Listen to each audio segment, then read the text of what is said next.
এটি হচ্ছে আমাদের সবাই জানি, এটা হচ্ছে লাল মানে ওই তোমার হচ্ছে লাইট বার সাবান, আর এটা হচ্ছে ডেটল। এখন বর্ষাকাল পড়েছে, তা আমাদের কি ব্যবহার করা উচিত? অতি অবশ্যই পটি গেলে, পেচ্ছাপ করলে বা আমাদের মহিলাদের পিরিয়ডস হলে অতি অবশ্যই অনেকের অভ্যেস আছে, হয় ছাই দিয়ে হাত ধোয় আর নয় হচ্ছে পুকুরে কাদা দিয়ে হাত ধোয়। অনেক মহিলা আছে, যত বাজে ইনফেকশান কিন্তু খুব লো ক্লাসের মানুষরাই ছড়ায়। মানে তাদের বললে ভীষণ তর্ক করে, ভীষণ বাজে ব্যবহার করে। যত ইউরিন ইনফেকশান, যত দেখবে ইউরিন ইনফেকশান ওরাই চারিদিকে ছড়িয়ে বেড়ায়।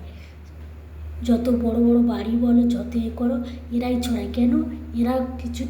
এরা ভাবে কোনো রকমে হাত ধুয়ে নিলে, এরা বোঝে না যে সবসময় এরা নিজেরাই তো ভোগে, অন্যকে ভোগায়।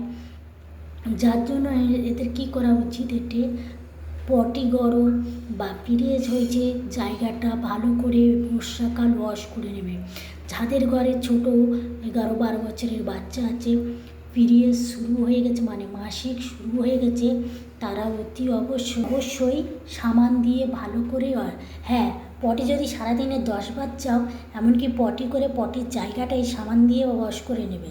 যাদের পেটে খুব ইনফেকশান হয়েছে, দুর্গন্ধ, পটিতে মানুষ টিকতে পারছে না বারে বারে, তবে 1 থেকে 2 বারের বেশি জায়গাটা সাবান দেবে না। যদি ডাক্তারবাবুরা যদি সাবানে র্যাশ বেরে, ডাক্তারদের গাইনোলজি ডক্টরকে বলতে পারো, ওদের কাছে ক্রিম জাতীয় লিকুইড জাতীয় সাবান থাকে, ওটা এক ধরনের মেডিসিন দেওয়া থাকে, সেগুলো ওনারা দিয়ে দেবে। কিন্তু এগুলো ওয়াশ করে থাকবে না। তো একবার যদি ইনফেকশান বডির ভিতরে পাস করে যায়, মানে শরীরের মধ্যে ইউরিনের জায়গা পটির জায়গা দিয়ে পাস হয়ে যায়, ভিতরে ঢুকে যায়, তাহলে আমাদের লক্ষ লক্ষ টাকা দিয়ে অনেক সময় মানুষের মরণ ব্যাধির সাথে, মৃত্যুর সাথে লড়তে হয়। তো ইনফেকশান দুজনেই ছড়ায়, ছেলে মেয়ে উভয়। যারা স্বামী স্ত্রী আছে তাদের মধ্যে বেশি ছড়ায়, কেন তারা সেই সব মানুষদের যাদের কোনো খারাপ রোগ আছে, তারা অতি অবশ্যই সবসময় বাথরুম পরিষ্কার রাখবে, নিজেরাও কোনো বাজে রোগ শরীরে প্রবেশ করতে দেবে না, সাবধানে থাকবে, অন্যকে ভালো রাখবে। এটা এক ধরনের জেনে শুনে অন্যায় করা মহাপাপ, ভীষণ বড় ভয়ানক কাজ।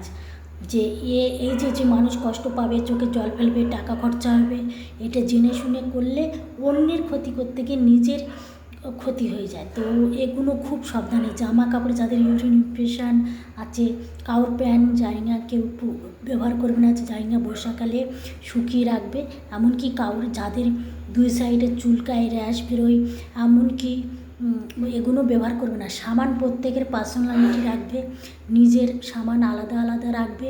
যাদের চামড়ায় নানান ঘা পেঁচড়া রোগ আছে, তারা অন্যের সাবান, অন্যের টাওয়ালে কেউ ব্যবহার করবে না। যে যার নিজেরটা নিজে রাখবে, একজনের থেকে আরেকজনের ছড়িয়ে যায়। ভালো থাকবে, সুস্থ থাকবে। আবার পরের ভিডিওতে বলবো, যে কোনো শ্যাম্পু থেকে আরম্ভ করে এইসব মানুষদের জিনিস কেউ ব্যবহার করবে না।